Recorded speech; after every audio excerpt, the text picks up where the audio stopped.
happiness, success, self-care, fashion, unbreakable faith, maneuvering through the mayhem, real women with real stories. If you need some inspiration or a little motivation, oh.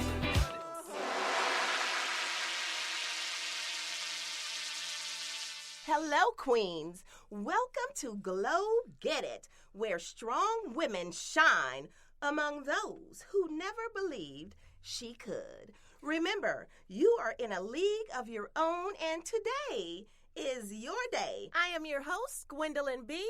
And I am your host, Rashonda J. Let's glow. So today, Ray, we are going to do some recap of the things that we've learned about January, and we're going to talk about what's coming up in February. Today's title show is called, Oh, January, I Hate to Leave You. Bye. Oh, this feels like it has been the longest month. It has been a long month. But you know how this goes. Before we get to that, Let's get to this. Yes. So, ladies and gents, passion is energy. Feel the power that comes from focusing on what excites you. Do that thing, and you are sure to rise like a spine of steel and roar like the thunder, my queen. Glow, baby, glow. Oh, so what have we learned in January? My God. January, it's named after the god of transition. Yes. And we have Ah. transitioned too, right? Into Yes. 2020, a vision, new vision. Yes. What a transition that is. January's birthstone is the beautiful red garnet. Yes, I love that stone. Oh my It's gosh. beautiful. And I think it represents balance, which is definitely something we all need to be thankful for after that crazy busy month of December, right? December was bananas. Bananas. So, while donating blood is important every month, January has the pleasure of being National Donate Blood Month. Oh my goodness, that is such a good cause. That is excellent. So, what we want to make sure happens in January, and you only have a few days left, right? A few days. Get out there and get to your nearest Red Cross, donate, and give the gift of life.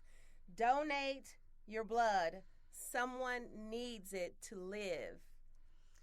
Oh my goodness. Although global warming has climate changes and So the climate changes Yes. may have bumped it out of Yes. first place, like it's the coldest month in the northern hemisphere. right. Okay. And I feel it because Well, you feel it. I Yes. feel it. because listen, we were going about our day enjoying these 60 degree day right. and the weather dropped. The weather dropped faster than I used to when I heard 99 Cash Money taking over for the 99 2000. That was a fast drop then. That was a super It fast did. drop. I went outside and I was like, what is going on? Well, it's the coldest month in the northern hemisphere, but not in the southern. Okay. In the southern hemisphere, like the Australians are currently wearing bikinis and taking their family photos out on the beach. So now we know where we need to go in those cold winter months. See, that's Yes. where I knew we needed to be somewhere. Exactly. That's where we need to be. And then we have a few fun facts about January.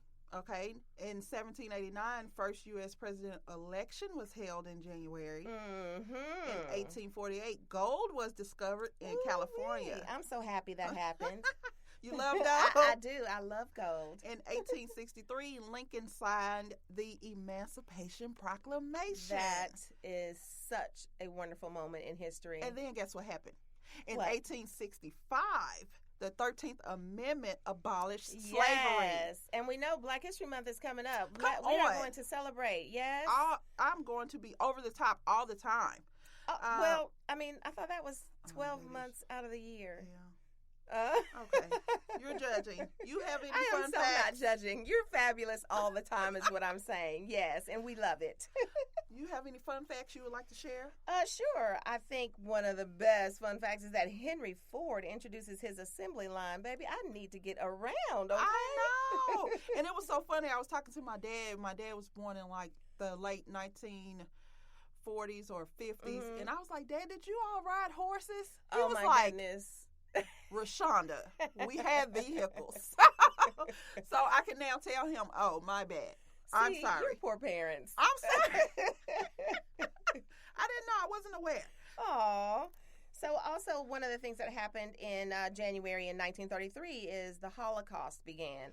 So that was traumatic event Yes. in history. We hope nothing like that ever happens again. I did not know that was so. It wasn't that long ago. I In the 1900s. I mean, 1933. Yes. When you think about it. Absolutely. My husband, this has got to be one of his favorite trivia questions about January. The first Super Bowl. Oh my Like God.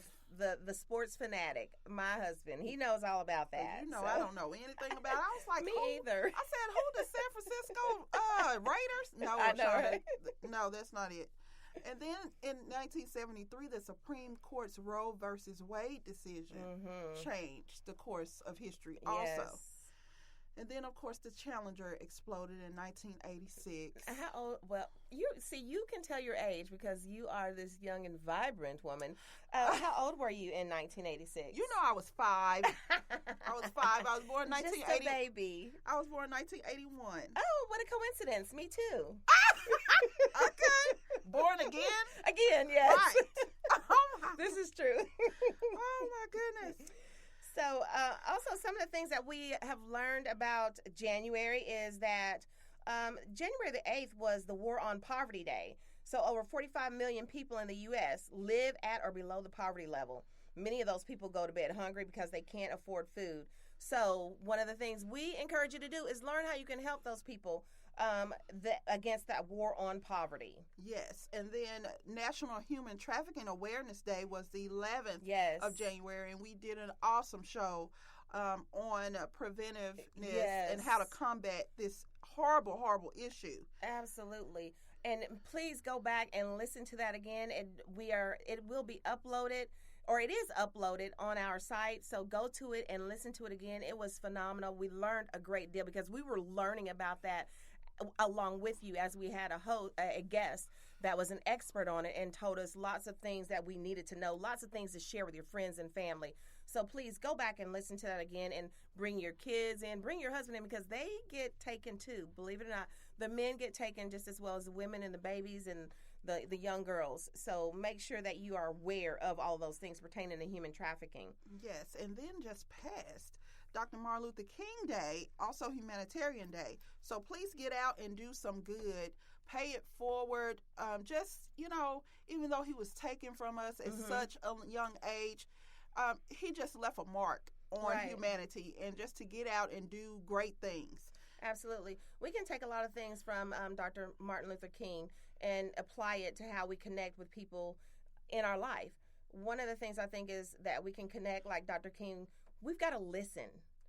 We got to listen to other people, to what's needed in our communities and in our families.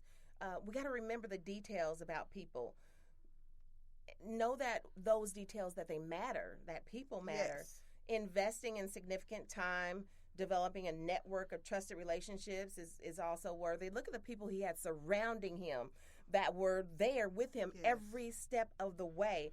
I mean, my goodness. We got to get around good people. Yes, absolutely. And then, of course, success comes from taking action and following up. We got to get busy. We got to take some action. We got to do some things. We got to be shakers and movers and move this country, move our own lives, move the world forward in a good place, a good space.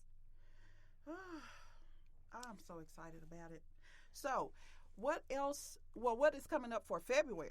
Other things coming up, I can tell. Tomorrow is going to be the Holocaust Memorial Day, and so let's hope that this very dark chapter of human history, of course, is never ever forgotten. And please take a moment to remember those who were affected by the Holocaust. It's on the 27th. Oh. Okay. Yes. Of January. So make sure that you acknowledge that day as well.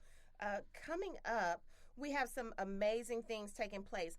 We are going to talk about some of the issues facing women today in the month of February, because we want to make sure that we empower you and give you as many tools as we can to make life simply amazing.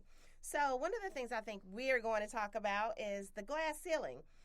It's a popular phrase that women have been striving to break through decades. We're talking about gender equality, and primarily in the workplace. It's been great progress over the years, but we've got a long way to go. So we want to keep allowing women and showing them and helping them run their own businesses, create their own corporations, get those big job titles, so many different things that they can do. And women are doing big things, and not just the quote unquote things that are so to speak for women, but they are dominating the man's world too. They're doing things that at one point in time you only saw men doing, and they're doing it just as great as the men have done it for so many years. So that's something that we can look forward to. One of the things I'm looking forward to is the power of the woman's vote. I understand a little birdie, a cute little birdie, told me that you were running for office.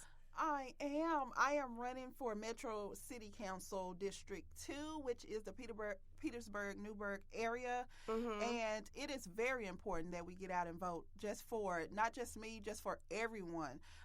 Women have the power to change the world. Yes. They have the power to change the world. Black women have shifted campaigns and shifted things that needed to be done. Also, there's power in your vote. There's history behind us voting and why we need to vote, for our voices to be heard, for legislative to be changed. You know, there are things that we need, and I'm excited to run for my community and just move my community District 2 forward. That is part of my campaign slogan. And what also is it? Say Louisville. your campaign slogan again. What is it? To move District 2 forward. Ooh, Okay. To move District 2 forward. Yes. Yes, that's beautiful. I Thank can't you. wait to hear more about your campaign and the things that you have in mind to make the community better. Would you be a guest on my show? I'll Would check. Would you come to Glow Get It as a special guest candidate? I will try. I will check with my, schedule. Yes, check your My schedule. Palm Pilot. I am so excited for you, and I'm excited for the community.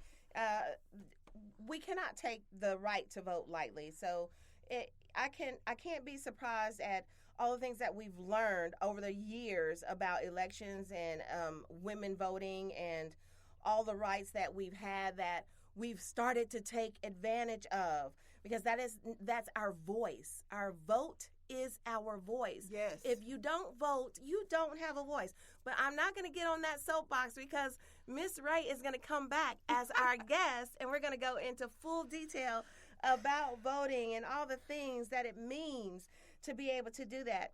But I can tell you that it is true that all ethnicities and all age groups on both the presidential elections and the midterm elections have increased. And the tides turned in the 1980s, and it's not shown any sign of slowing down. So that's pretty wonderful. I did find some really interesting things about elections and votings in reference to women. So the U.S. has not elected a woman to the presidency yet. Of course, we kind of sort of went down that road, but Right. the government filled with many women who would hold high positions of power has come to fruition. So on the federal level, the Supreme Court is where women have shattered the glass ceiling, like with Sandra Day O'Connor and a couple Yes. of the other ladies. There are 3 women who have had the honor of holding the title as Associate Justice in the nation's highest court. Wow. Yes. And of course, we all know Miss Nancy Pelosi, right? The first woman elected as a Speaker of the House of Representatives, and that was in 2007, and then Yes. again in 2019. And what else? Only 9 U.S. governors are women in 2019 is what I hear. Crazy. But we are moving that needle forward, because think about all the women who are mayors and are in electoral positions right now. 28.9% of the U.S. state legislators are currently women. That's awesome. So we are moving yes. forward. Yes. And women of color are winning more mayoral elections. As of September of 2019, 22% of all U.S. cities with more than